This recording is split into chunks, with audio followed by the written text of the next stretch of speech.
नैब सजा याफ्ता के लिए 10 साल नाअहली की मुद्दत बहाल। इस्लामाबाद हाईकोर्ट के सिंगल बेंच का फैसला डिवीजन बेंच ने मुअत्तल कर दिया। सिंगल बेंच ने नाअहली की मुद्दत 10 साल की बजाय 5 साल का फैसला दिया था। जस्टिस मोहसिन अख्तर कियानी और जस्टिस इमन रफत इम्तियाज ने हुक्म इम्तना जारी किया। नैब प्रोसिक्यूटर ने कहा कि सजा याफ्ता शख्स के जेल से रिहा होने के बाद उसकी नाअहली की मुद्दत शुरू होगी। फाइक जमाली को सुनाई गई सजा में 10 साल की नाअहली भी शामिल थी। खालिद लांगू केस में सुप्रीम कोर्ट ने नाअहली की सजा बरकरार रखी।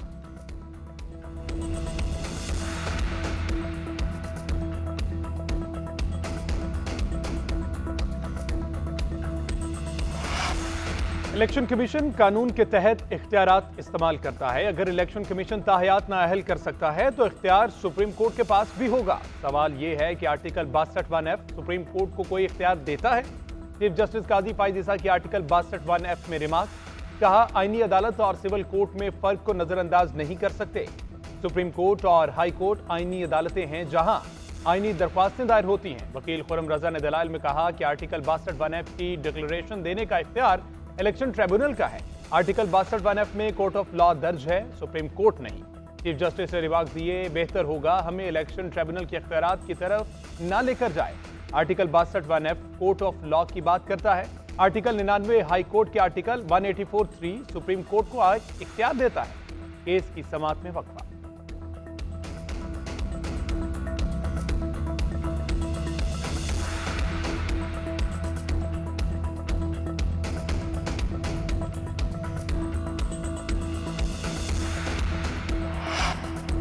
पीटीआई की बल्ले का निशान वापस लेने के खिलाफ दरख्वास्त खारिज। लाहौर हाईकोर्ट ने दरख्वास्त नाकाबिले समाअत करार दे दी। वकील दरख्वास्त गुजार ने कहा कि इंट्रा पार्टी इलेक्शन के नतीजे में गोहर पार्टी चेयरमैन बन गए। इलेक्शन कमीशन ने नताइज तस्लीम न किए और इंतखाबी निशान बल्ला वापस ले लिया।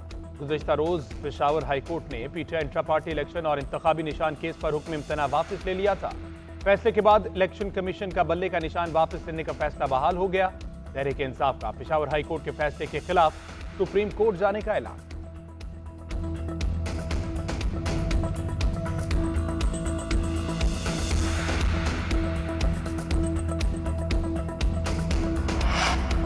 कागजात नामजदगी मंजूर या मुस्तरद करने के खिलाफ अपीलों पर समाअत। बानी पीटीआई के NA नवासी मियांवाली से कागजात नामजदगी पर अपील समाअत के लिए मंजूर। RO समेत प्रीकैन को नोटिस जारी। 7 जनवरी को समाअत होगी। शेख रशीद के NA 56 और 57 से कागजात नामजदगी मंजूर। हल्का NA 155 से जाजुल हक के कागजात नामजदगी भी मंजूर। परवेज इलाही और उनके खानदान के कागजात नामजदगी मुस्तरद होने के खिलाफ अपील पर समाअत। रिटर्निंग ऑफिसर को नोटिस जारी करते हुए रिकॉर्ड पेश करने का हुक्म दे दिया। पीटीआई रहनुमा फिरदौस शमीम नकवी के NA 236 से कागजात मंजूर कर लिए। साबिक वज़ीर आला बलोचिस्तान जाम कमाल के कागजात नामजदगी मंजूर होने के खिलाफ दरख्वास्त पर समाअत 6 जनवरी तक मुलतवी। सरदार अख्तर मेंगल के कागजात मुस्तरद होने की अपील पर आज समाअत होगी।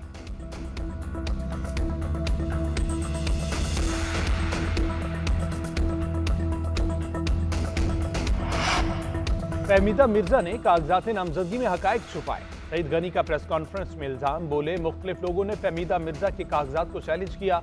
अदायगी न करने पर बैंक उनके खिलाफ अदालत में गया। जिस पर 20 लाख से ज्यादा का कर्जा हो वो नाअहल होगा। स्टेट बैंक का इस मामले में किरदार काबिल मसम्मत है। शाज़िया मरी ने कहा कि मुल्क में सियासी इस्तेहकाम बहुत जरूरी है। इस्तेहकाम जमहूरी हुकूमत और इंतखाबात से ही मुमकिन है। पीपल्स पार्टी तनख्वाहों में इजाफे के मुतालबे से पीछे नहीं हट सकती। PP हुकूमत में आकर मुफ्त और मयारी तालीम पर तवज्जो देगी।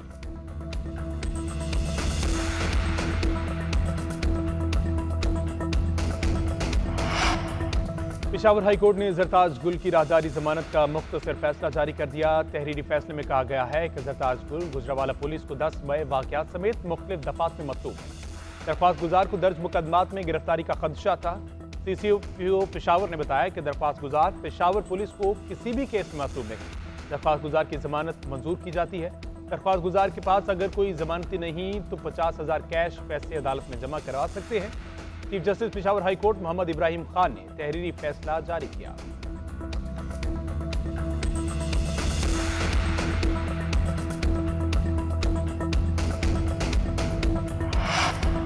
शहरियों की जेबों से अरबों रुपए निकलवाने का प्लान। पंजाब में तमाम टोल प्लाजों के रेट 30% से 100% तक बढ़ाने का फैसला। महकमा CNW ने नए रेट्स का नोटिफिकेशन जारी कर दिया।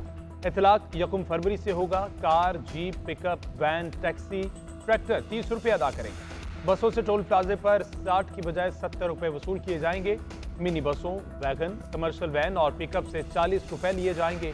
ट्रक से 90 रुपये, कमर्शियल ट्रॉली से 80 रुपये टोल टैक्स दिया जाएगा।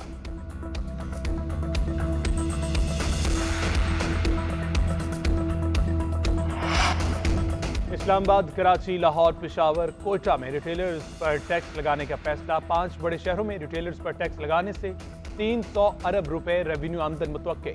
मुल्क भर की 35 लाख रिटेलर्स पर FPR ने टैक्स लगाने के लिए स्कीम तैयार कर ली। दुकान के साइज और सालाना आमदन पर टैक्स आयद किया जाएगा, जो माहाना बुनियाद पर इकट्ठा करेगा। स्कीम मुकम्मल तौर पर तैयार है। हुकूमत की जानिब से ग्रीन सिग्नल मिलने पर स्कीम लॉन्च कर दी जाएगी। रिटेलर्स की सालाना आमदन पर 10% तक एडवांस टैक्स आयद किया जाएगा।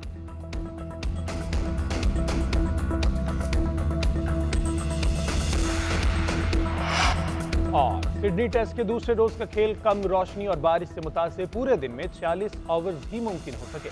मेजबान साइड ने 2 विकेटें खोकर 116 रन बना लिए। उस्मान ख्वाजा 47 और डेविड वार्नर 34 रन बनाकर आउट।